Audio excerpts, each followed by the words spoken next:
Psalm 105 verses 1 to 45 is a call to give thanks to the Lord and to remember God's faithfulness to his people, particularly the Israelites. It highlights God's covenant with Abraham, his protection of his chosen people and their eventual entrance into the promised land. The psalm emphasizes God's power, his judgment, and his provision for his people, culminating in their obedience to his laws. Detailed breakdown verses 1 to 7. This section encourages praising God, seeking his strength, and acknowledging his power and judgment on earth. It calls for remembering God's covenant with Abraham and his descendants, verses 8 to 23.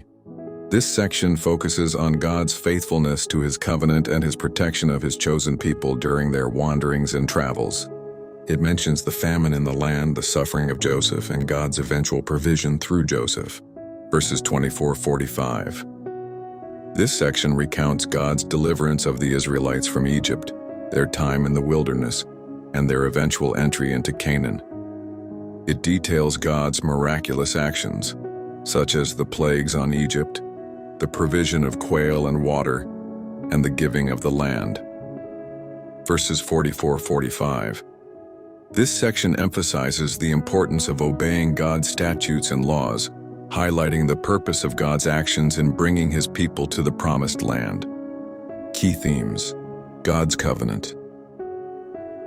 The psalm emphasizes God's covenant with Abraham and his descendants, highlighting the faithfulness of God to his promises. God's power and judgment. It showcases God's power to judge his enemies, protect his people, and provide for their needs.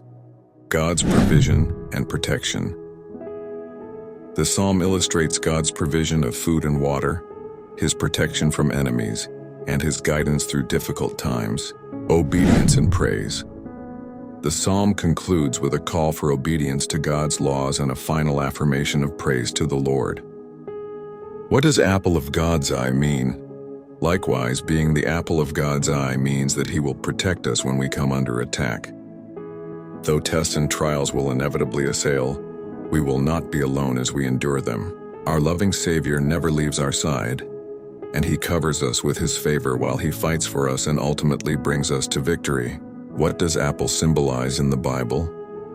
In the Bible, the apple primarily symbolizes temptation, sin, and knowledge, particularly in the context of the story of Adam and Eve in the Garden of Eden. While the Bible doesn't explicitly state that the forbidden fruit was an apple, the Latin translation of the Bible used the word malum, which can mean both evil and apple, leading to the widespread association. Here's a more detailed breakdown. Temptation and sin. The apple became a symbol of the serpent's temptation of Eve to disobey God and eat from the tree of knowledge of good and evil. This act of disobedience is considered the first sin in the Bible. Knowledge.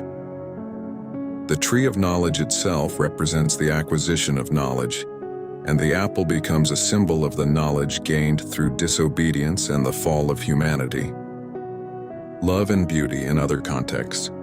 In contrast to its negative associations in the Garden of Eden story, apples are also depicted in a more positive light in other parts of the Bible. For example, in the Song of Solomon, an apple tree is compared to the beloved, symbolizing beauty and desirability. The apple of God's eye. The phrase apple of the eye is used metaphorically in Psalm 17:8 to describe something that is precious and worthy of care and protection. In this context, the apple represents the one who is loved and cared for by God, who are the chosen people of God in Israel. Yes, the concept of Israel as God's chosen people is a central theme in the Hebrew Bible, Old Testament, and has significant theological implications. Key aspects: chosenness as a blessing. God chose Israel, not because they were superior or more righteous than other nations, but because he loved them and made promises to their ancestors, Abraham, Isaac, and Jacob. Unique relationship. God established a covenant with Israel, making them his special possession and entrusting them with a unique role in revealing his nature and plan to the world. Responsibility and accountability. This chosenness also entailed responsibilities, including adherence to God's laws and commandments, and the expectation that Israel would be a light to the nations. Theological. The concept of Israel as God's chosen people has been a source of theological debate and interpretation throughout history, with varying perspectives on its implications for the relationship between God, Israel, and other nations. While the concept of chosen people has been the subject of much discussion and interpretation, it continues to hold meaning and significance for many Jewish and Christian believers. What does God call us? In the Bible, God refers to individuals as His children, disciples, and friends.